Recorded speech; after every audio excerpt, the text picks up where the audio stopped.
Hello and welcome to Just Onside, and we're back. As you can sort of see, OS is outside. It's outside broadcast, but I believe you're in Bristol. So how are you and how's Bristol? Bristol's amazing, Ayub. I'm in Iron which is 187 miles from home. The drive on Monday morning was fairly Let me on lengthy. with the details. This is we're not talking football here. We're just talking where you are. All right, go on, carry on. Yeah, no, I'm in Iron but it's a lovely place. Come with the extended family for a little break for the children as well. So there's 26 of us in total, but it's lovely. We're at a really nice place. Yeah, it's been good. Watched the Wolves Manchester United game yesterday on a big cinema screen, so it was fun times. Fun times. Is that 26 people in the building behind you? Is that? Yeah, absolutely. Okay. Yeah, nice big garden, multiple bedrooms, a lot of facilities and amenities. So You very can't nice. beat a lodge, can you? Yeah, absolutely. Not quite. Obviously, Dubai. not quite the Burj Khalifa right in front of you, as some of us have been lucky enough to get Yeah. away with. It was in front of me. I weren't in it. It was in front of me. But I was in quite a nice hotel. So right, let's move on. An exciting weekend, and it was an exciting few days prior to the weekend as well. So what better place to start than talk about the game of the week? Chelsea and Liverpool have been in a battle for Caicedo, for Lavia, and it was just so fitting that it was the first game that they were playing each other as well. So, what's your thoughts on the game? It was a tight affair. So, what's your thoughts?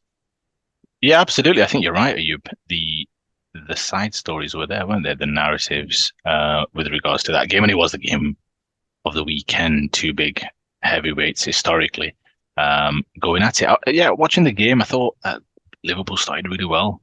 Obviously got the goal, deservedly so, probably. They started incredibly well. Lovely assist from Salah.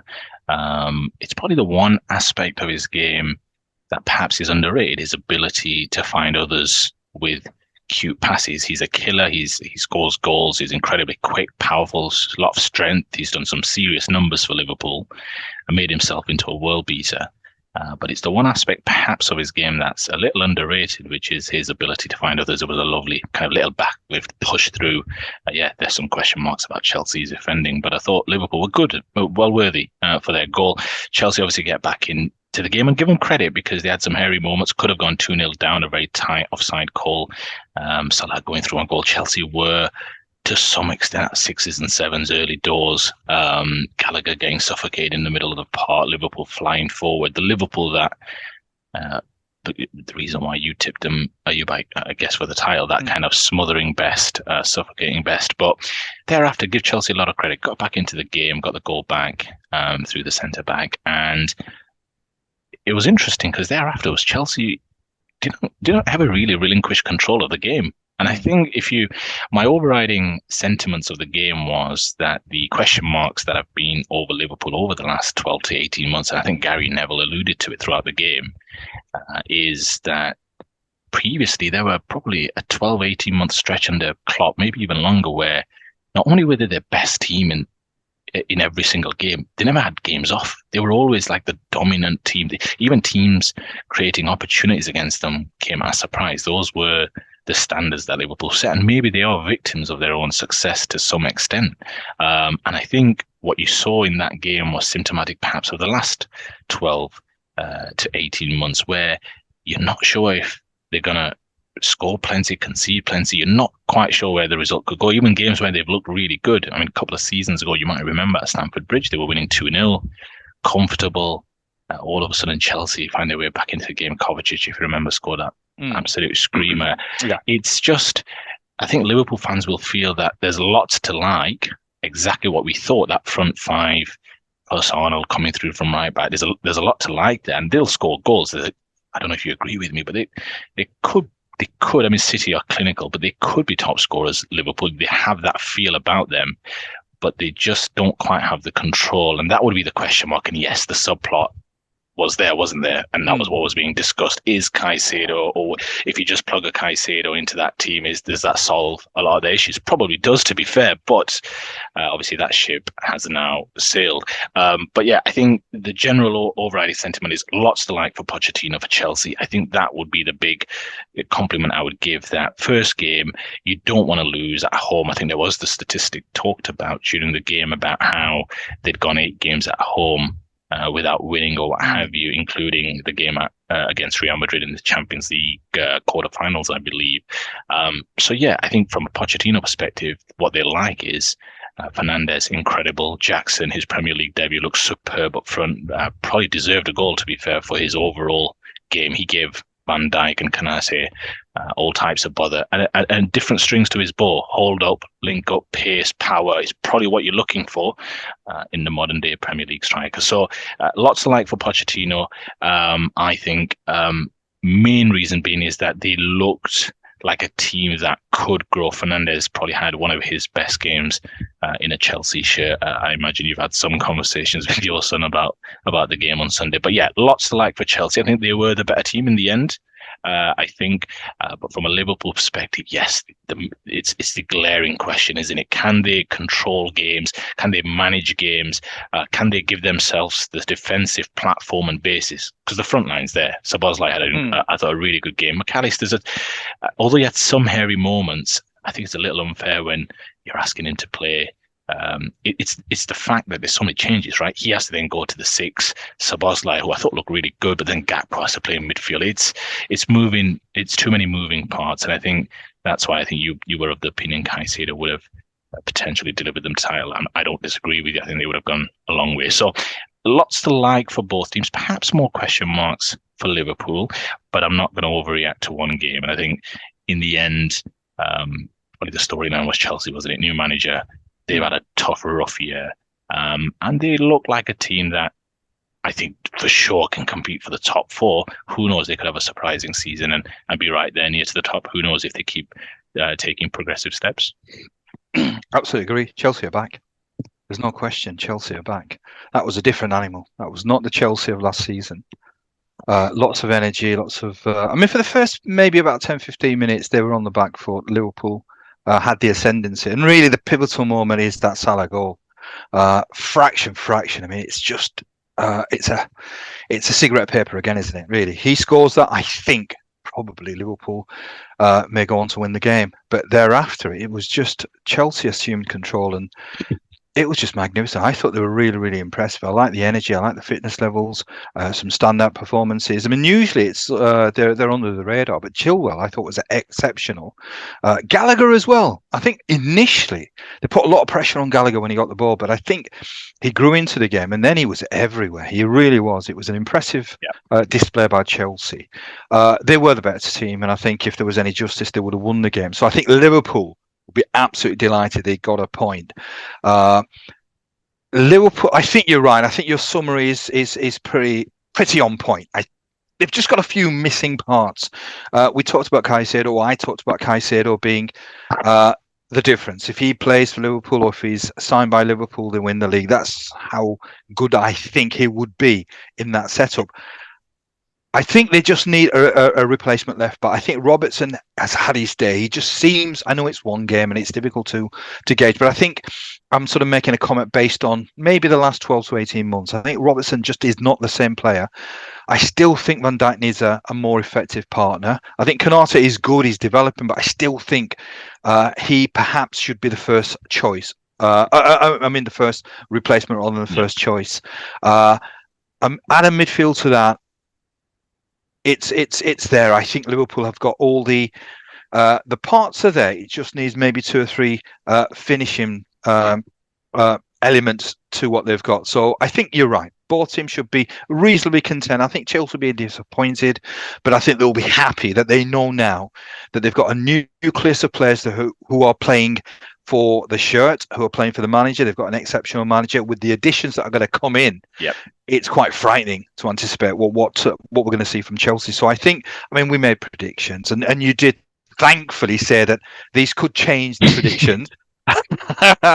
So I I'd go as far as sort of saying if Chelsea get the two players that they will be getting soon, I'd be sort of thinking, especially with the KDB. I mean, I've heard rumours that KDB is going to be out for a long, long time. So maybe I'd be almost sort of thinking that Chelsea perhaps have gazumped everybody and will win the Now, league.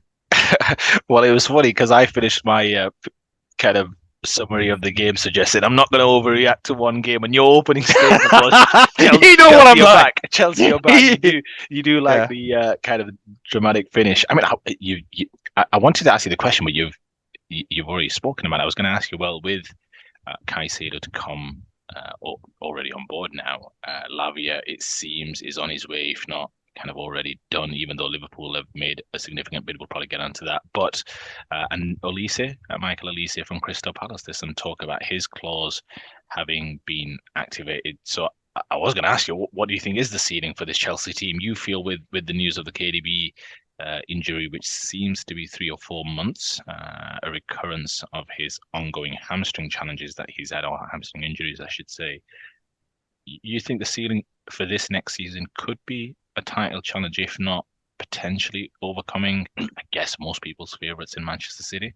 I think they're favourites. Honestly, after one game, and based on what's potentially going to be happening over the next few days, I've got to be honest. I was really, really impressed with Chelsea, and I think the fact that not only have they got some exceptional, talented players, they've got a great coach, and I think if I was a betting man, I'd be putting my houses on Chelsea. I like complete change from Saturday. Exactly. I think if we did these predictions every week, you'd probably have this kind of rotating Russian roulette. Yeah, there's a change at the bottom as well, which we'll obviously come on to. But yes, I think you're right. I think both teams have got reasons to be pleased, to be happy. I think one team perhaps has even more reason to be happy. So that was the game of the week. I think in terms of everything that's happened, you're right. There was lots of subplots to that game. There were other games as well. There were other games, and maybe I suppose the usual suspects or the teams that we think are going to be challenging all won. So I'll let you sort of talk about the games. Maybe if you want to just talk about all the games at the top: Arsenal, Manchester City, and Manchester United. Just go through what your thoughts were on the results.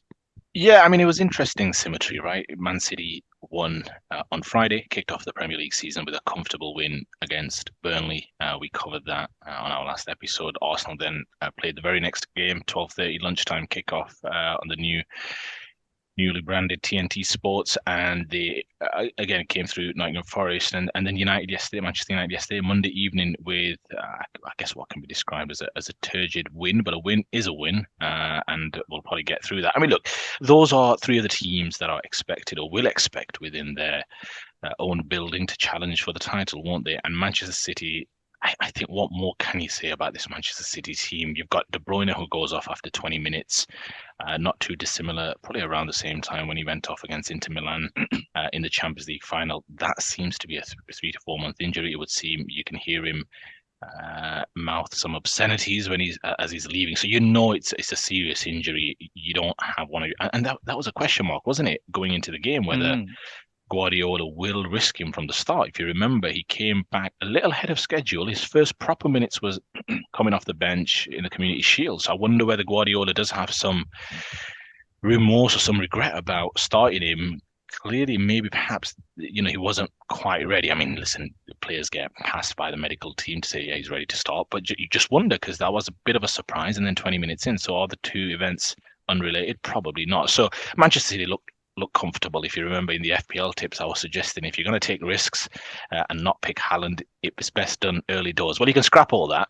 And I think he's an absolute machine, isn't he? I mean, it took him 5 minutes, 6 minutes to open his scoring, and the second goal, there's an arrogance. I mean, it's just it gets popped to and it's bang, left foot done. I mean, it's the finish of a striker who just feels, I don't need touches, just give me the main touch and I'll sort the rest of it out. He's an incredible footballer. But yeah, City comfortable, right? Foden looked good. Rodri, Kovacic looked really good when he came on. for De Bruyne. I mean, Burnley acquitted themselves well. I think what we expected Burnley to do, but there are levels to this game. So Man City, I think, showed everyone that's the standard. Arsenal, I think, on Saturday. I mean, this is the interesting one for me. Arsenal, obviously, if you remember, I suggested that they may potentially go all the way. I tried to put I was going to say a meek case forward, but look, I mean, it's going to be close, I think. Arsenal, I think, definitely some question marks. I think the main question mark, I mean, listen, a win is a win on the first game of the season, right? You're not going to look too much into performance. Teams are still finding their way through fitness and what have you. I think Arsenal, the main question mark from an Arsenal fan is, I think Mikel Arteta this summer, or even in the past months, has sprung a few surprises, hasn't he? We spoke about it on the last show, and I'll just count the ways. He's obviously, if you remember, it was his decision in the end originally to send Saliba out on loan. So there was a lot of question marks at the time. Now, you could argue that's been vindicated with his season last year when he was arguably the best defender in the Premier League or the best centre-back in the Premier League. So giving him that game experience in the French league. But there's been a few decisions. I mean, bringing Havertz potentially for that Xhaka role when he didn't play that role for Chelsea, and you're questioning, where does this player fit in? I question where he fits in the Premier League, never mind just in Arsenal's style and system, which is that kind of two advanced midfielder system with Odegaard and Xhaka last year. Look, time will tell whether Havertz can come good, but he had an okay game. But again, Potty, he's one that you'd watch out for. They've just today bought David Raya on a 3 million loan with a 27 million option to buy. Which other teams have two very good goalkeepers? I mean, look at Chelsea's situation, right? They've got Sanchez bought from Brighton. Kepa looks to be on his way out. It's the one position where, yes, everyone wants depth, yeah, but when you have two goalkeepers and you're only ever going to play because you want to keep that back five consistent, right? It's a questionable call. He put Gabriel on the bench, tweaked the system. Gabriel, I think there was a statistic, he started like 72 consecutive league games or something ridiculous like that. The big question mark I have about Arteta, and I do want to get your thoughts on this just very quickly before I jump onto the United one, Ayub, is the question mark I have for Arteta is it took Guardiola a number of years, a number of systems to work on this unique personnel grouping that he's playing, right? This kind of unique formation with 4 centre backs with one coming out and what have you. It ends up being 3, and a lot of teams have started to do it, right? Bringing this defender in. I question whether Arsenal have the equity and the ingrained relationships and partnerships across the field to start to make these kind of changes too quickly in that partnership cycle. And what I mean is, with City, these are players that have been there for a number of years. So when you introduce a wrinkle to the system, a major one, Man City can find a way to make it work because there's been hours and hours on the training ground with arguably the same nucleus of players. And what I mean is, you've got Stones and Diaz and De Bruyne and Rodri, who've been there for a number of years. I question whether Arteta is trying to fast track that evolution, but what he's doing in the meantime, he's breaking up these partnerships.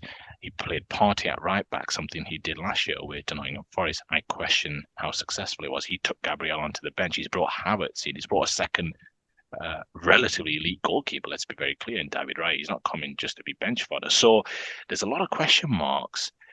And I just wonder whether he's evolving the team when I would argue Arsenal still need another season of core relationships being, kind of that foundation still being set and still being kind of forged, those patterns, that chemistry that you need where your wingers with your right backs and your wingers with your central midfielder. I think you take my point. So what do you think? Is that something that as an Arsenal fan you would be concerned about, this kind of early tinkering when a team probably still is young in its development and probably last year Arsenal were fine, right? They were very good for the majority of the season. So I would argue, if it's not broke, what are we trying to fix? It's always good to evolve.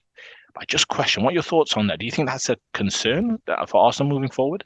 It would be if it's a manager perhaps who's not had the success that Arteta's had. So again, it's one of those where we always say that sometimes you've earned the right.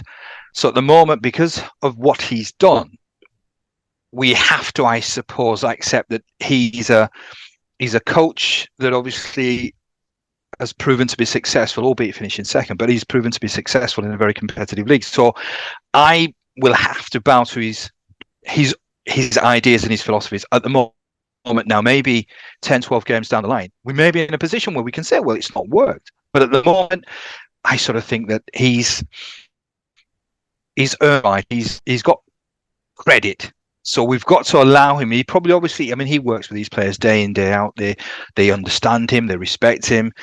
He's obviously confident that what he's trying will work in game situations. So at the moment, I'm with you. I'm sort of thinking, well, it is the classic adage: if it ain't broke, you don't need to fix it. So, but sometimes what you need to do in the Premier League as well is you can't be stagnant. You need to always try and evolve, develop. So maybe we've got to give him credit that he's trying to do something slightly different to make sure that he's because obviously a lot of teams now exactly know what his philosophies are. Yeah. Maybe he's trying to come up with something slightly different. So at the moment, what I would say is I wouldn't even say the jury's out. He's earned the right. So therefore, we've got to give him the respect that maybe if we're going to make a judgment, we've got to make it after a number of games. Yeah, I think that's fair. And I think the main challenge for them from the first game is Timber's out, and it would seem for a period of time, and that's a major issue. Timber in his early in his Arsenal career, but they conceded that goal against Man City in the Community Shield when he went off or after he went off. They conceded the goal against Nottingham Forest after he went off. He's a defender who's playing in a position that he's not played in for many years, yet looks at home in that left back position, adding a little bit of strength and solidity. I don't think it's a coincidence, even though it's a small sample size. And again, Arsenal conceding some opportunities, and I come back to where you've got to put a premium on teams creating chances against you, especially teams that you should be relatively comfortable with. And home to Nottingham Forest was a plum fixture that the Premier League handed to Arsenal from an open game. They got the win, lots to like, dominant in the first half. Saka, what did we say? The one area of development that I wanted from him was to decide games, especially from outside of the box. He scored that stunner last year at the Emirates against Manchester United, past David De Gea in the bottom corner. He scored an absolute stunner on Saturday. Yeah, that's what you want. The wingers, he's starting to get that feel of a big player, and that's what you want, that development. So that's Arsenal. Question mark. I'll let you maybe lead on the game yesterday, and I do want to get your thoughts on City as well. What do you think yesterday? There's a lot of criticism that United have come in for the first game. I think there were phrases used as that midfield looked empty and it is an embarrassment. I don't want to go too far. What's your thoughts on the game yesterday? Because Wolves acquitted themselves very well. Let's be honest. Yeah. Firstly, I think I need to ask you, just as a reminder, who did you put down as your bottom three? It may be the same as yours. Wolves, you know it damn well. Exactly. I was very, very pleasantly surprised. I mean, in fact, I have no issues with being proven wrong. I perhaps I've not been critical of Gary O'Neill, but perhaps I've not given him the credit that he deserves. And with Wolves as well, I was writing them off before the season. What I saw yesterday was exceptional. That was it was wonderful to watch. I mean, you were right. Manchester United were turgid. There were so many of their players who were just not on it. I mean, Fernandes had a really poor game.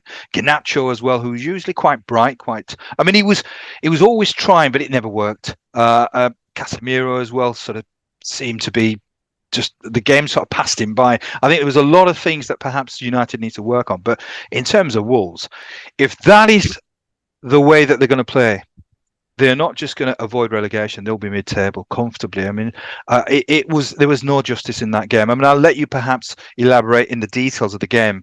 But for me, this is what probably happens when things aren't going for you. This is exactly what happens. Wolves is a team that perhaps is they've had a rough couple of years, and this perhaps just sort of typifies that when you're in a bad run of luck, you can play well, really well, against a team that's perhaps challenging for the title, but at the end of the day, you come away with nothing at all. I mean, the only thing I'm going to talk about now, and then obviously you can elaborate on that as well, is it's that penalty incident at the end.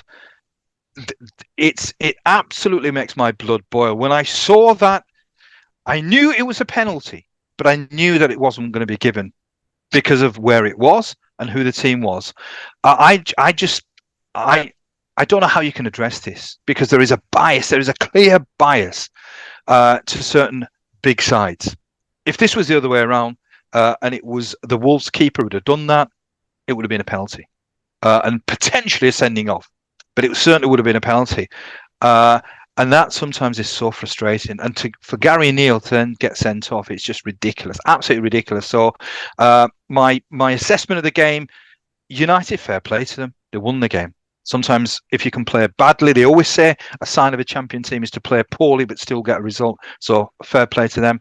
Wolves, I think all the Wolves fans, if they were apprehensive, nervous, I think hopefully this will take away all their fears, because this was superb. This was a team absolutely playing for the badge. Gary O'Neill, fair play to him. He's only had 3 or 4 days, but that was an exceptional performance.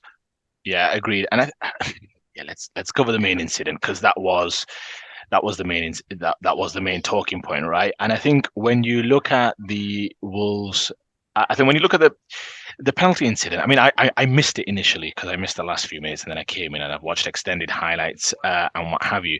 But I think I agree with you in the sense that, I mean, when you look at the incident, the question is, has he clattered the player? Clearly, that's GBH, my friend. That was if that was on the street, he'd be in prison. Yeah, and I think, look, I think I agree it was a penalty. The Referees Association also believes it was a penalty, right? Because the apologies started coming thick and fast. I mean, they couldn't get those apologies out quickly enough. I mean, Gary O'Neill suggested that John Moss, who I think is the chief of the Referees Association, suggested that, he told him that, yes, you should have had a penalty. The frustrating thing for me, you know what my biggest bugbear is in football? You strive to make the decisions right. It's too big a business. It's too important. Sport's too important. Wolves may get relegated by a point. And yes, there's 37 games to go, so you make your own luck a little along the way as well. You earn the right. They earned the right yesterday to have an opportunity to take a point at Old Trafford there, which is probably the least that they deserved. And he comes out and he absolutely clatters him. He's not got the ball. Yes, Tim Howard, who in his comments suggested, well, it's never given. I think he posted something on Twitter, part of the Goalkeepers Union, suggesting, well, it's never given. Well, that I don't really care. And Erik ten Hag, who we both have a lot of time for, it's just disingenuous, and he's lying when he says simply, "Oh, well, it's not a penalty. It's a clear penalty." And I don't understand why why managers, and he's not the only one. I don't want to pick on him, but why they can't just say, "Look, I think it was a penalty." Let's be very clear here. I don't see what they've got to lose. If anything, it just makes them more honest and more transparent. And you say, well, fair enough. You never see a manager batting for the other team's cause, do you? Saying that they should have had 2 penalties. So you lose a lot of merit, at least with myself. And he's, again, just being disingenuous. It's a clear penalty. And I think you mentioned Gary O'Neill being sent off. I think he got yellow carded. But yes, of course. Yeah, I apologise. No. But I think in the end, it's a Wolves played amazingly well yesterday. Cunha with lots of good direct running athleticism. He caused them all sorts of problems. I would be surprised if there's many strikers, maybe Haaland aside, that's going to give them as many problems as Cunha did. But there were lots of opportunities. I mean, they should have scored. That one opportunity he had at the far post, I think he's backpedaling a little. You'd probably say he's got to score, but he's just backpedaling. He has to score. He has to score. I mean, he's never been prolific. Yeah. And this is the difference, isn't it? It's like Haaland, who is an unbelievably, exceptionally gifted striker, and you've obviously got. This is the difference. I mean, that really, he has to score.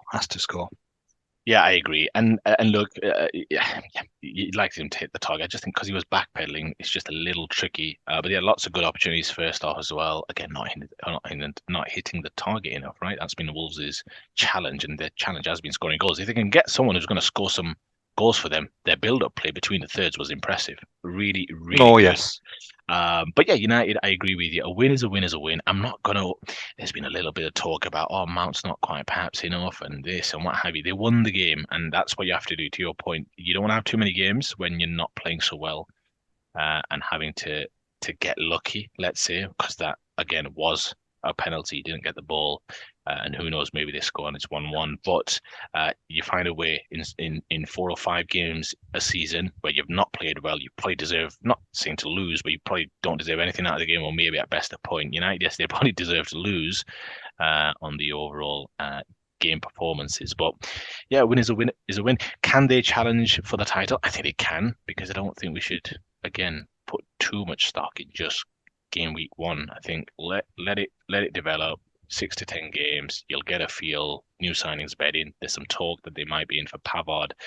let's see how it all settles down. But I think United fans, on the whole, can be relatively pleased because United last year, on the whole, was a developing team. I don't expect them to go backwards, so I expect them to take a little step forward. It's just about how big a step forward because they didn't challenge for the title, and there'll be major expectation this year to push Manchester City incredibly close. So again, wait and see, I would say. Right, and in terms of other results, the one that stood out, I mean, there was lots of predictable results. Luton lost quite heavily as expected. Sheffield United lost as well, so far so good. But the result that really caught my eye was the Newcastle result, and a player that scored a hat-trick is one of my favourite players, if not the favourite player. Don't tell me they're winning the league as well, Ayub. Yeah, it's going to be joint, 4 teams. But it was wonderful because I do think he's I just hope he stays injury free because he's such a gifted footballer that I think Newcastle are a good side. I think with Isak they become a great side. I think that's how important he is. So what's your thoughts on Newcastle? Do you just think it's a good performance against a not so good side? Because it's a surprising result because they played all right last season, Villa. I watched the game, and actually, it was my standout game for the week in the sense of, I mean, Chelsea-Liverpool for the storyline, right? It's two heavyweights going at it with all the subplots of everything that happened with Caicedo. Newcastle-Villa was a game that I watched from start to finish. I cannot tell you how poor the defending was from Aston Villa for the best part of that second half. I mean, I was so shocked. It was, I'm tempted to say Championship level or League One level. That's how bad it was. I mean, no pressure on the ball, guys stepping up. I mean, I know Mings, I think it was Mings who suffered the serious injury, and I think Torres had to come on, and again, difficult place to come on, St. James's Park, Pau Torres. But I mean, they defending on the halfway line, stepping up. You've got Harvey Barnes coming on. He came on for, I think, 20 minutes. He had a goal, assist. He fluffed another assist when he should have passed it to Callum Wilson early. I mean, that Harvey Barnes is, if you watch, I mean, he's got the freedom of the half, the entire half on like multiple occasions. And if you don't listen, it doesn't need to be Newcastle. Any team, if you don't have pressure on the ball and you're defending on the halfway line, you're going to get done by vertical runs. I mean, Liverpool have had that issue with teams passing through them. Newcastle look good. Don't get me wrong, and you can only do what you can do. Isak, I know he's one of your favourites because he made it into your PFA team of the year, having played the best part of a couple of games, but he doesn't mind. He was, even in those couple of games that he played, he proved enough. There's been some comparisons, haven't there? I don't know if you've seen him with Henry. Listen, he doesn't have the blistering pace of Henry. He has that class. He has that trickery. I mean, Henry was the full package, right? In terms of his athletic best. He's not the athlete. I don't care what anyone says with a prime Thierry Henry, but he's got that kind of. There's a certain classy technical quality to him, and right place, right time. I mean, look at that dink finish. Even the first one, you might argue empty nets, but you've still got to just make sure you get the right contact. Absolutely, yeah. I mean, the other one with Onside, I think it was just pressurizing him. He made that goal himself. Right, he made that goal by chasing it, and then a lovely flick over the goalkeeper. He's definitely, I think, one of the better finishers in the league. I think that definitely goes without saying. So, Newcastle were great. Again, going back to our main storyline for this season, Ayub, how many great teams are there at the top end of the Premier League, and which one can make the big push to kind of really take City all the way? So, yeah, let's wait and see. There were some Villa players. I saw Kamara struggling in the second half in terms of fitness. They were poor, and I don't mean just generally poor. Their defending was shocking. You could tell some of them had good summers. That's all. I'll leave it at that. So yeah. I mean, it was a really bad day in the office for Aston Villa, but certainly Newcastle. I mean, it's not a surprise because we all expected Newcastle to be there or thereabouts again this season, and they've. Harvey Barnes, you talked about Harvey Barnes, always been one of my favourite players. Even though I was gutted. There's a little Leeds link here again, but we were quite close to signing him. He'd almost verbally agreed, and then he decided to go to West Brom. And apparently there's in Victor Orta, that swine of a man who's put us in an awful predicament. Apparently, when he heard that Harvey Barnes was on his way to West Brom, through his phone in his office, and there's still a dent in the wall, which depicts that. But that's by the by. Right. Okay. Something that is bothering Liverpool fans at the moment, and obviously we know a number of Liverpool fans, is initially, I mean, I think if you talked about Liverpool a few years ago, it had a tremendous pull. It's a club that has got a great, rich history. Yeah. And you don't need to sell Liverpool. It really would have been, all right, Liverpool put in a bid for you. That probably would have been enough. But now, especially with what's happened recently, it seems to be a club that's struggling to attract players. Even I think Carragher and I think Alan Shearer have had words on this subject as well. So, what's your thoughts? What do you think is the reason why Caicedo? I don't know whether it's true or not, but obviously he was adamant he wanted to go to Chelsea. Same with Lavia as well. That he's inclined that his preference is Chelsea. So, what is it about Liverpool? Because by all accounts, I mean, it used to be a huge draw. Yeah, and I think this is a topic I wanted to cover. You, let's just, and I think you were quite on board with covering it. It's one that I feel incredibly passionate about because, again, we do this thing in football because we have a lot of narratives and a lot of media outlets, a lot of social media. You've got TalkSport, you've got Sky Sports News 24 hours, you've got papers, you've got journalists, you've got the online media, you've got podcasters and all the rest of it. A lot of journalists, a lot of talk shows, and everyone's got an opinion. And Match of the Day, you heard Alan Shearer talk about how embarrassing it was for Liverpool to be let down by a player and that they should have done their homework first, essentially saying that they should have broken the tampering rules because you're not really allowed to talk to a player. I know it's the done thing. Of course it is. I'm not naive, but that's what he was suggesting.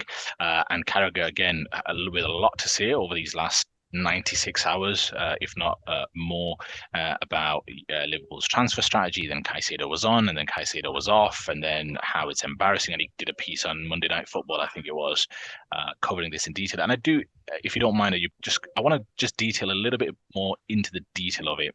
With the Caicedo piece, I have a lot of sympathy and understanding of what Liverpool were trying to achieve. They understood that Chelsea Football Club was not a club that they wished to engage with in a bidding war from the early part of the summer. Caicedo was clearly destined in the early part of the summer that Chelsea were going to buy him, right? I think that's fairly clear to everyone who is following footballing news. I think what Liverpool saw was an opportunity to say, look, we want him, but we don't want to really get into a public bidding war with a team that's spending a lot of money in a very haphazard way, in an unprecedented way. We have not seen the type of spending and buying that Chelsea are doing in a short space of time. As long as I live, I don't know about you, Ayub, but as long as I live, I have not seen this. So Liverpool thought, right, let's keep our powder dry. We'll have a conversation with Brighton. If the talks with Chelsea are not going so well, or if you get to a point where you're going to do the deal with Chelsea, let us know. Now, the question mark is that a good enough strategy? I would argue, at least I can understand it. Because imagine they get into a bidding war. Remember, Brighton did not necessarily feel any pressure to do the deal early doors. They didn't. They had no pressure. But yet, and that you can tell if you read the facts, that you think about it. Why were Chelsea Football Club putting bids in of 75 million, 80 million? I'll tell you why. Because they believed that they were only bidding against themselves, right? And it's clear that Liverpool hadn't done any deal with the players' representatives early on, because otherwise those representatives would have informed Chelsea and said, look, there's another club very interested in my players or in our clients' services, and you probably be well minded to get this deal with Brighton over the line. But clearly they thought they were bidding against themselves. Brighton then had a level of urgency and said, Thursday night deadline, highest bidder wins. And it's at that point Liverpool have had a conversation. In fairness, Paul Barber, the CEO of Brighton, I don't know if you've seen his comments, he's confirmed that they were speaking to Liverpool for a few days, who are professional throughout, his words, and said, look, they made the highest bid, and hence, and he spoke about what you just said, it's a Liverpool Football Club. We didn't really expect the player to say no because they were comfortably the highest bidder. So the question I ask myself is it embarrassing for Liverpool to miss out on Moises Caicedo? I mean, what is embarrassing? What does it actually mean? That's what I mean about it. I feel quite strongly. What does it actually mean embarrassing? Does it cost you any points? In the end, you've still got to gain them on the pitch, don't you? And it's all narratives and it's clickbait and it's just easy conclusions. It's a player turning down Liverpool Football Club. Do I think there's anything fundamentally wrong with Liverpool? No, I don't. Do I think they're suffering a little because of the turnover of staff, especially in that sporting director role? Perhaps. I agree, it's not been their finest hour, but can I at least understand the way they were looking to go about the Caicedo deal? Absolutely, because there was a deadline imposed. Brighton actually thought that deadline was going to be respected, which it was. Liverpool put forth the highest bid, and it's up to the player at that point. The question you asked me is, why has he ended up at Chelsea Football Club? Now, I can surmise. I don't know the facts of it. There's some talk, and this is the slight, I guess, byproduct of the strategy Liverpool had to employ, which is to stay in the weeds a little bit throughout the summer, is that you don't get a chance to build that relationship with the player, perhaps, which Chelsea clearly did over the last 6 to 8 weeks. This idea that he always wanted to go to Chelsea is a nonsense. He was looking to go to Arsenal in January. Whether he was seen in a Chelsea kit when he was 8, 12 or 16, I couldn't care less. So in the end, that's the byproduct of doing a deal like this, which is doing it the old-fashioned way, right? You put a bid to the club, the player comes for a medical, you discuss terms, and you get it over the line. Terms were never going to be the issue. Do I think there's been some additional financial remuneration, let's just say, not to the player, but say maybe around his player representatives? He got rid of some of his player representatives not too long ago, employed a whole new team. I think there's some noise there. Again, I can't prove it, but I think there's something there. What I'm simply pointing out is there's only one Moises Caicedo. And imagine he'd ended up at Liverpool. The narrative would be, how embarrassing is it for Chelsea? They chased this player all summer, yet only to be gazumped at the last minute. It's just narratives depending on where he ends up. There's only one Moises Caicedo. Only one team was going to end up with him.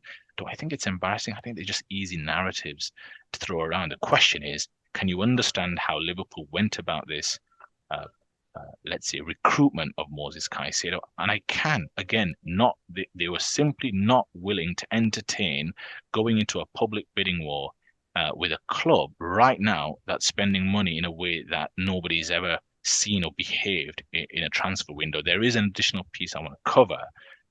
But yeah, do I think it's embarrassing? No. Do I think it's Liverpool's finest hour? Perhaps not. Do I think they can pivot now, which is what you should do, and try and adjust and adapt? And yes, they've gone and made a £60 million bid for Lavia, and whether that gets agreed, who knows? It looks like he might be on his way to Chelsea. Yes, now teams know that, but teams knew that anyway, that they had a clear gaping hole in the number 6 role. So teams were going to quote silly numbers. I think paying another 10, 15 million for a player who's incredibly competent at that position may well be worth it. Liverpool will have to make that call. So no, I don't agree that it's embarrassing. I think if I can understand why a team's done something, whether they ended up with the player or not, I can live with the results. It's not always about the end result and then fitting a narrative around it, which I find all too much in terms of frequency in football right now. Do you not think it's embarrassing? I mean, the embarrassment for me was that Caicedo almost was dismissive. He just wasn't interested. He never, I mean, again, it's difficult to gauge exactly what his thoughts were because you just heard from representatives. So at least you heard from the media who said that these were from representatives or what he was saying, but it was almost like his heart set on Chelsea. It wasn't even a case of, right, I'm going to have discussions with Liverpool, see what they offer, see where they see me, because I mean, we talked about it on our last show that Caicedo for me would have been an absolutely natural fit, and he would have been quite an essential cog at Chelsea. There's a number of players. I mean, if they're going to bring in Lavia as well, I don't know. It just seems that it was almost, there was a certain amount of disregard for Liverpool. He just wasn't entertaining that, and that's really where the embarrassment is. Because I would have thought that a club of Liverpool's magnitude and status, he at least would have had the courtesy to at least hear what they have to say. And it appears same with Lavia. I don't know what the reasons are, whether he's sort of quite cheesed off with the fact that they were umming and ahhing with 2 million, 3 million. I don't know what that is. But again, he seems to be in the same position where his heart is set on Chelsea. Now, I can understand if it's a club which is not one of the major clubs, but this is Liverpool. It's an institution. And they know what Liverpool's all about. I mean, it's Caicedo's played there many, many times, so he knows exactly what Anfield and Liverpool is all about. So I think that is where, for me, the embarrassment is, that these players have given it absolutely no thought at all to even consider maybe having a talk with Liverpool. The reasons for that we'll never know. It doesn't make Moises Caicedo right. It just means that he's got the right to make that decision. Right? Any player has. Harry Kane's moved to Bayern Munich because he wanted to move to Bayern Munich. He gets to make that call. Any player does. Yeah, he has to make the decision that's in the best interest for him. Whether he's making that decision, whether his people are making that decision, I don't know. What I'm saying is, he's not been proven right in his decision. All that's been proven is that he has the right to make that decision. He has, and he's chosen Chelsea. Is that embarrassing? I mean, are Liverpool a more prestigious club than Chelsea? I like to think they are, but players don't. I'm not naive. Players don't always pick on prestige. They don't always pick on club stability. The manager who's been there longer, and Jurgen Klopp is a pull. I still believe he is. So we both have a lot of time for him. I mean, look, in the end, I'm with you. The fact that he didn't want to speak to them, maybe to your point, he's already made his mind up. And again, that's the byproduct of doing a deal this way, right? You don't get a chance to warm up the client, the player potentially to say, look, this is where you're going to be, this is where you're going to fit in. They've made the bid at the end. They perhaps assumed that, look, the player will come. If we are the highest bidder, we'll get a chance at least to talk to him. And if we get a chance to talk to him, we can convince him. But clearly he's informed Liverpool, perhaps not in a face-to-face because he never travelled to Liverpool, or his people have at least told Liverpool that I'm sorry. That bit he's not going to come. Yeah, look, do I agree with your assessment there at the end? Yeah, I get it. I do get it. But in the end, like I said, I mean, answer me this, Ayub. Because we like, as supporters, our team spending money. Let's be honest. Generally, most footballing fans like the idea of their team spending money. The question I ask is, why are Chelsea perceived in a way? I mean, they've spent 900 million across 3 transfer windows. Let me say that figure again: 900 million pounds on player incomings in 3 transfer windows under Clearlake Capital and Todd Bowley. Now, the narrative that comes the most natural to me in that scenario is clearly this is a club that's not functioning as well as it should. You question. Some might say it's the chicken and egg syndrome. Some might say, well, some of those players needed moving on. They weren't up to Chelsea standard. And I would argue, well, what Chelsea have proven in the last 3 transfer windows is that they never had faith on some of those incumbent players anyway. So why did you expect some of the players like Ruben Loftus-Cheek to perform consistently when the proof's in the pudding? You never really fancied them anyway, and you were going to turf them out at the first earliest opportunity. You question why Pulisic and Ziyech didn't perform consistently, or they're not good enough for Chelsea. Maybe it's because they knew deep down that a coach, whoever he was that time of month or whoever he didn't fancy us, or this board doesn't really fancy us. There's something in there, Ayub, but because we as fickle fans think, oh, my team's buying 100 million pound, 105 million midfielder, a World Cup winner in Fernandes, and 115 million midfielder, one of the best defensive midfielders in the country, especially one of the best young ones. It's great. We're showing ambition. What it tells me is a club that's poorly run, because you don't have this type of turnover of staff. It tells me that some of the purchases that they'd made in the previous windows were horrendous because clearly they didn't they didn't stand around long enough, or they didn't prove themselves to be good. You ask yourselves, why Sterling not been a success at Chelsea? Yes, he had a good game on Sunday, don't get me wrong, but why has he not been a success? Maybe it's because the club he's at don't necessarily give him the tools or the platform to say, you're our man. There's none of that consistency. So again, just to finish off and maybe crystallize that point, the frustration for me is Chelsea are an incredibly unusual football club. They operate in a way that's clearly questionable. I think that's fair to say. The Premier League are reactive as always and closing loopholes about the 5-year long-term deals, and we'll get onto that at some point, because the Premier League has no desire whatsoever to curb Premier League club spending. We know why. We'll get onto that on another episode. My point is, why do we not look at Chelsea and say, is this a club that is doing things the right way in terms of enhancing and empowering the players that they had previously? Clearly not, because they moved them all on. And then they question, well, they weren't good enough. No, maybe they weren't good enough because you didn't believe in them. So it's an unusual narrative when a team doesn't end up with a player. We say, oh, they're embarrassing, it's all this. And when a team then buys 200 million pound midfielders and buys 2 players a week or 3 players a week, and you cannot even name, I bet 2/3 of the player that Chelsea have bought in the last 3 transfer windows. If you could name them, I'd be very surprised. I can't name them. So well, if you can't name them, there's no way I'm going to be able to name them. But I think you take my point. Is that a sign of a fully functioning club? Is that a sign? Is that a club that we should be extolling the virtues of, to say, oh, Chelsea are doing it the right way?